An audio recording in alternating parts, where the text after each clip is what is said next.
Israel versus Palestine. That the people of South Africa are what Palestinian people are today. Where our land that got encroached. Ain't nobody said nothing about the Congolese, but you want me to cry tears for the Arabs? Picture is what they want Gaza to look like after they kill all the Palestinians in Gaza. Neutral it's not neutral. You can't be neutral on the question of the Palestinian people. You are seeing it on television. You can't be neutral. Today, I'm also announcing $100 million in new U.S. funding for humanitarian assistance in both Gaza and the West Bank. We cannot accept people from Gaza into this country as refugees. The world is on fire. We stand with our ally, Israel. I want to make clear Israel's position regarding a ceasefire. The Bible says that there is a time for peace and a time for war. This is a time for war, a war for our common future. Any believer going against Israel, you are making yourself an enemy against God. Who runs the world? Not girls. Not at all. Let me show you who runs the world for real. America is owned and run by Jews. Almost every... The United States is disappointed this resolution made no mention of Israel's rights of self-defense. You mean end Israel and give Hamas what they want? I think I just figured out why the US, UK, and France are so adamantly pro-Israel right now. I don't know about y'all, but I'm not paying taxes in 2024 because what you're not about to do is use my tax money to fund a jihad. Absolutely not. I want to make clear Israel's position regarding a ceasefire. Just as the United States would not agree to a ceasefire after the bombing of Pearl Harbor or after the terror attack of 9/11, Israel will not agree to a cessation of hostilities with Hamas after the horrific attacks of October 7th. Calls for a ceasefire are calls for Israel to surrender to Hamas, to surrender to terrorism, to surrender to barbarism. That will not happen. Ladies and gentlemen, the Bible says that there is a time for peace and a time for war. This is a time for war, a war for our common future. Today we draw a line between the forces of civilization and the forces of barbarism. It is a time for everyone to decide where they stand. Israel will stand against the forces of barbarism until victory. Now, ever since people have been calling for a ceasefire, but to no avail, there were even calls to vote for a ceasefire where 12 of the council's 15 members voted in favor and the United States voted against. The United States literally vetoed a UN Security Council resolution that would have called for humanitarian pauses to deliver life-saving aid to millions in Gaza, and the failure by the council to make its first public intervention on the Israel-Gaza crisis followed the rejection of a Russian-backed draft. Yes, resolutions are important. And yes, this council must speak out. But the actions we take must be informed by the facts on the ground and support direct diplomacy efforts that can save lives. The United States is disappointed this resolution made no mention of Israel's rights of self-defense. Every member state should condemn terrorism and cruelty, and every member state should call on Hamas to cease its endless barrage of rockets against Israel. The world is on fire. We stand with our ally, Israel. The UN called for a resolution for this conflict to end so that Gaza can be opened up for humanitarian aid to go to Palestinian people to actually give them food and water and every basic human needs that they need. And America was the only people that vetoed it. They said no. Every other person voted for it, and America said no, that Israel has the right to defend itself. So America wants this conflict to continue. Can you believe this? Every other person vetoed, yes, let's open up Gaza, let the aid and let the people go and help the Palestinian people. They said no. America was the only one said no. Can you believe this? And all the billions of dollars we're giving to Israel to boss people. Do you know right now, if you're not American, but you should know this. If you're American, right now, we have homelessness crisis. We have student loan crisis. We have a food crisis. There are people in this country that are obese. Okay? We have We don't even have universal health care. All the billions of dollars that Biden is giving to Israel needs to be in America here. We need to help Americans. And we have all these problems. No money. Just a few months ago, the U.S. government was at the brink of shutting down because we didn't have enough money in the government. You know why? Because the money is being given to Israel to commit this war, this side over here. And then this is the situation. You have a chance to vote for a resolution. They said no, and they were the only ones that said no. With all this crisis happening within America itself, you can't even help your own people. You can't give us universal health care. Nothing. We are struggling here as Americans, and you're giving billions of dollars of every American's tax money to Israel, to innocent people. This is the problem in America. So you guys need to stand up and vote for the right people. I don't know who they are. Don't ask me. But today, I'm also announcing $100 million in new U.S. funding for humanitarian assistance in both Gaza and the West Bank. This money will support more than 1 million displaced and conflict-affected Palestinians, including emergency needs in Gaza. We cannot accept people from Gaza into this country as refugees. I am not going to do that. If you look at how they behave, not all of them are, but they are all anti-Semitic. None of them believe in Israel's right to exist. None of the Arab states are willing to take, any of them. The Arab states should be taking them if you have refugees. You don't fly people and import them into the United States of America. So we're going to be very strong on that. And I think about our country, you see these demonstrations supporting us in the United States of America. How did we get to the point where people are out there doing that? Now, when asked why they claim that the Palestinians were there in Israel first and have been displaced in a colonial occupation by the Jews, and why that idea has gained such cachet, here is what Israel had to say. Because of ignorance? I mean, what do you mean they were here first? Well, you're familiar with the story of Jesus, right? Jesus was a Jewish rabbi living 2,000 years ago. He was a rabbi from the Galilee, okay? He came to Jerusalem, he turned the money tables of the tables of the money changers on the Temple Mount. Where did that happen? Did it happen in Tibet? It happened here. Jerusalem was our capital. King David made it our capital 3,000 years ago. So the Jews are here. To try to say that they weren't here and that the Palestinians were here thousands of years ago is ridiculous. Anybody, anybody who can, you can actually Google this and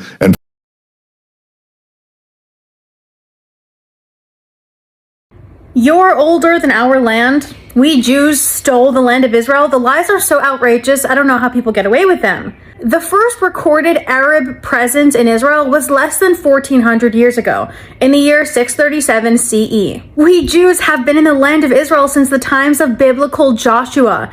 I served in the West Bank and in the Special Forces unit that I was in for 8 months. And I really thought that this thriving Jewish society in the land of Israel was something that I needed to be part of. And I knew that all of that was only possible because Israel had a strong military that had defended it time and time again. That started changing when I was actually sent into the West Bank to protect settlements. And I began to understand that they were slowly expanding, taking over Palestinian land. And did you approve at the time of the expansion or not? I think before I went in, I approved of it. When I saw what it actually meant, and I saw that we were just imposing a military regime over Palestinian civilians, I began to question it.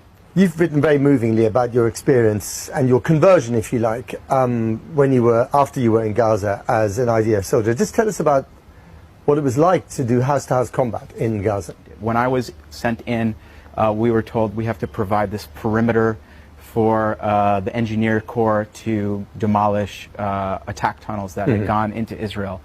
And we were told that all the civilians had fled.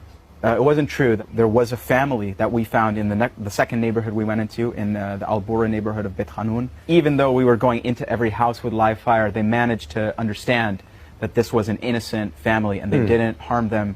They gave them food and gave them water, and they guarded them for many days.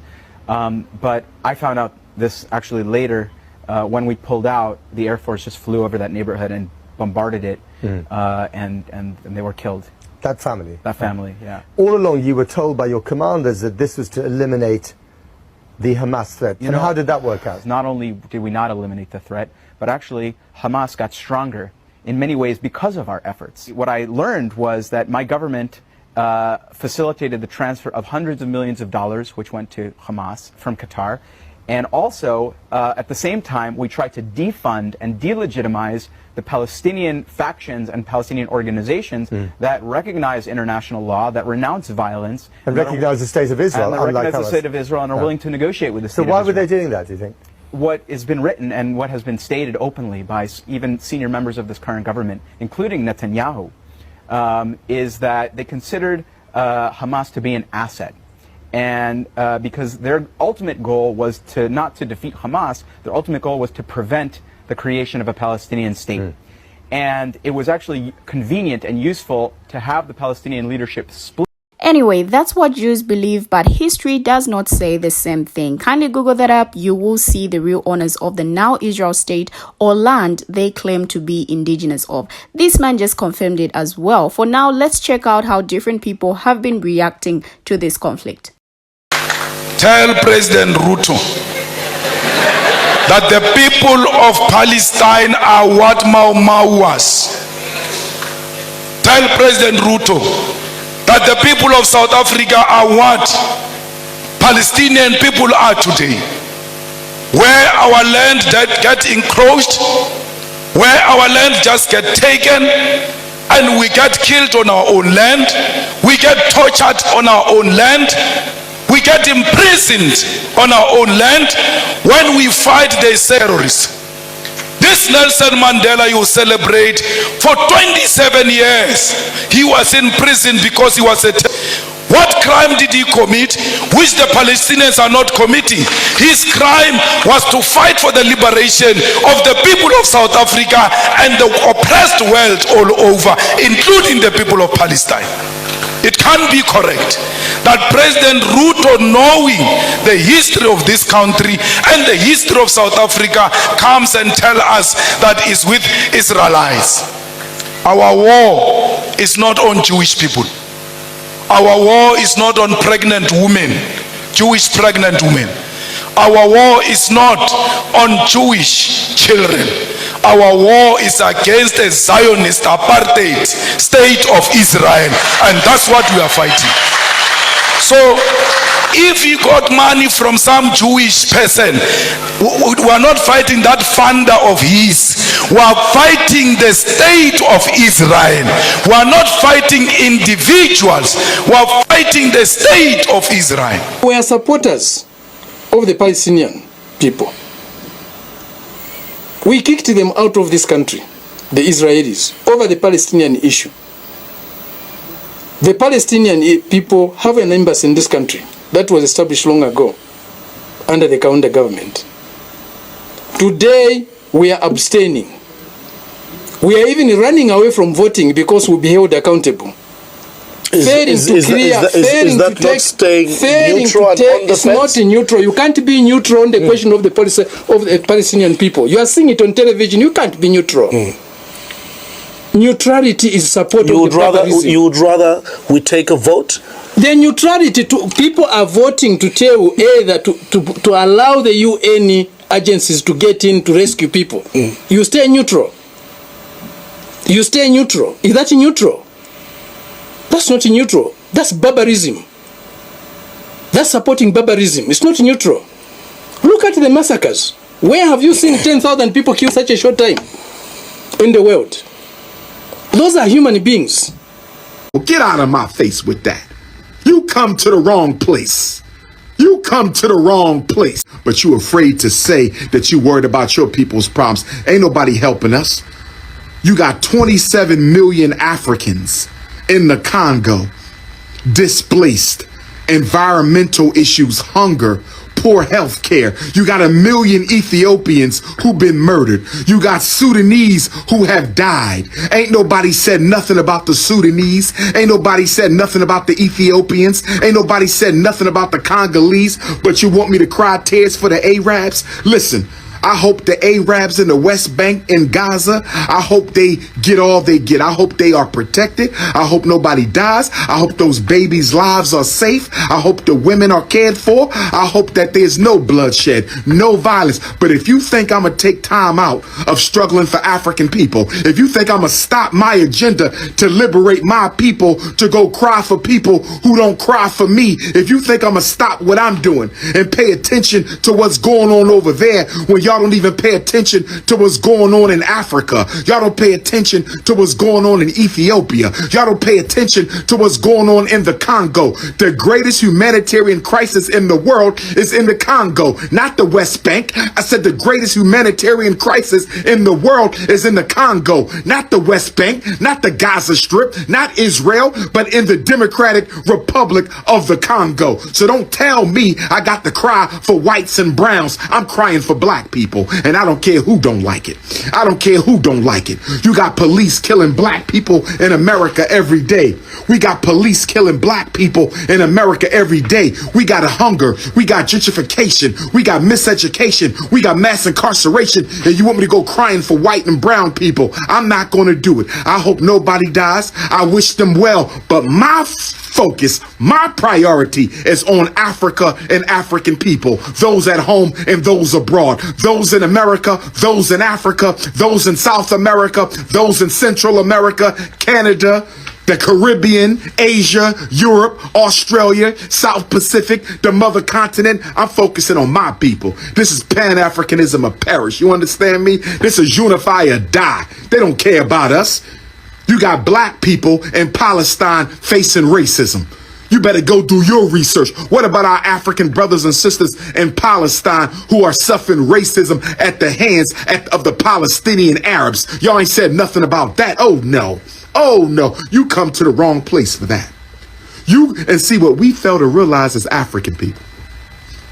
What we fail to realize as African people is when you start paying attention to other people's struggle, you give the whole world permission to ignore your problems. I don't see Arabs taking attention off their problems for black people. I don't see Latinos taking attention off their problems for black people. I don't see Asians taking attention off their problems for black people.